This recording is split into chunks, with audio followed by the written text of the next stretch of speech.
Olá, vamos conversar um pouco sobre o sangue? Então, o que conhecemos como tipo sanguíneo é, na verdade, o sistema de classificação ABO. Esse sistema foi criado por um médico que percebeu que misturando sangue de pessoas diferentes poderia haver reações graves aos receptores, como a destruição de suas hemácias.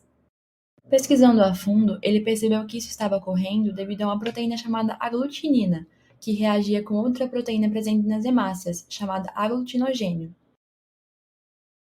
As pesquisas mostraram que o sangue tipo A possui aglutinina anti-B.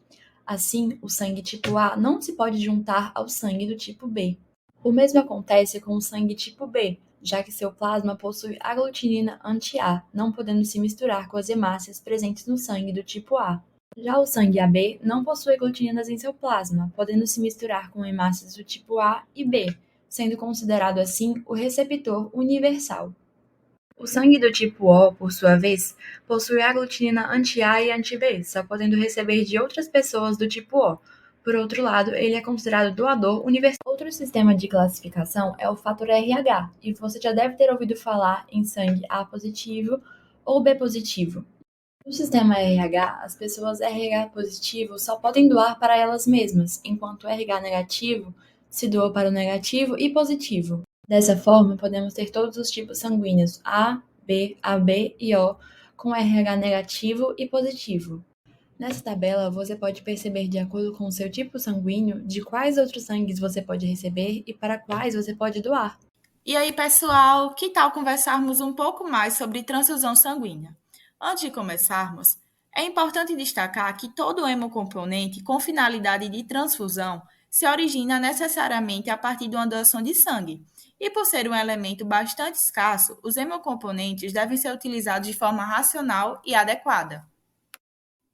Existem alguns princípios importantes que devem ser levados em consideração pelo médico antes da decisão de transfundir ou não o paciente. São eles: a indicação de transfusão deve ser feita exclusivamente por um médico e deve ser baseada em critérios clínicos. A indicação de transfusão poderá ser objeto de análise do serviço de hemoterapia.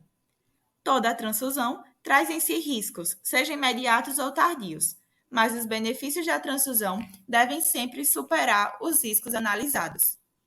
Certo, mas o que são os hemocomponentes?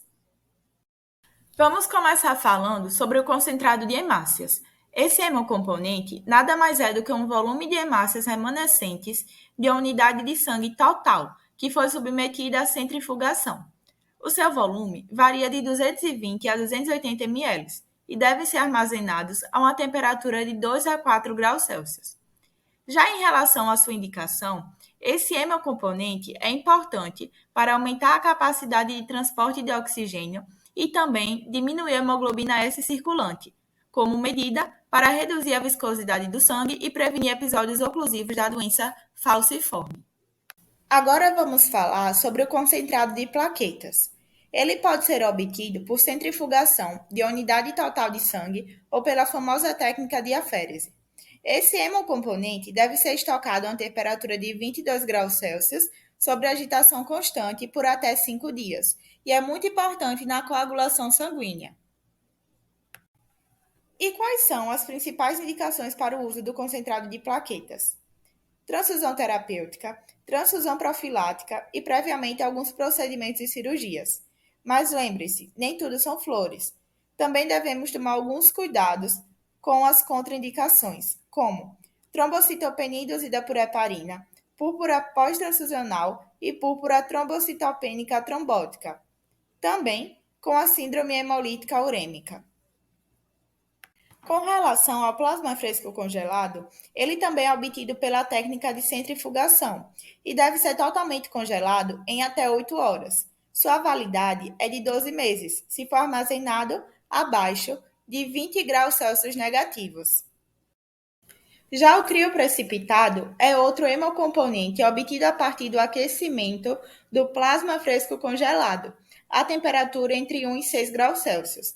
Suas principais indicações são deficiência de fatores de coagulação, coagulopatias de consumo com sangramento ativo, tratamento de púrpura trombocitopênica trombótica e correção de hemorragias em hepatopatas com deficiência de fatores de coagulação.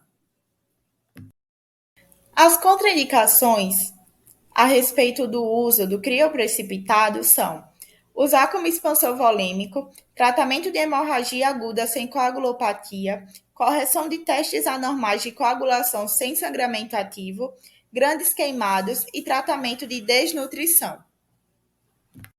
Devemos lembrar também que, para realizar a transfusão de cada hemocomponente, devem ser feitos alguns testes transfusionais, como a tipagem sanguínea ABO e RHD, a pesquisa de anticorpos antieritrocitários irregulares no sangue e também a famosa prova cruzada.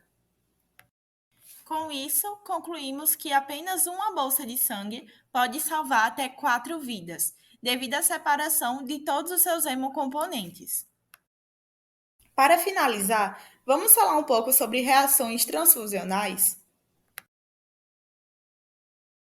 Reação transfusional é qualquer evento desfavorável decorrente da administração de sangue ou de seus hemocomponentes.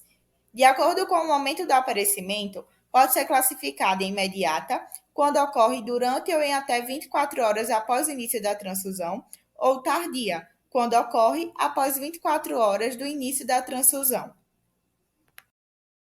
Vale ressaltar alguns sinais e sintomas que mais frequentemente estão associados às ocorrências de reações transfusionais.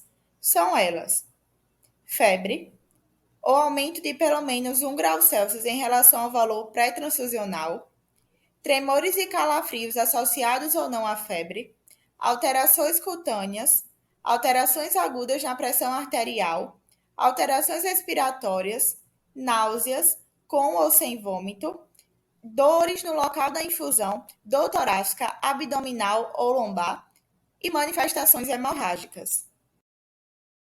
Muito obrigada por sua atenção. Espero que tenha gostado do nosso papo. E não se esqueça, doar sangue salva vidas.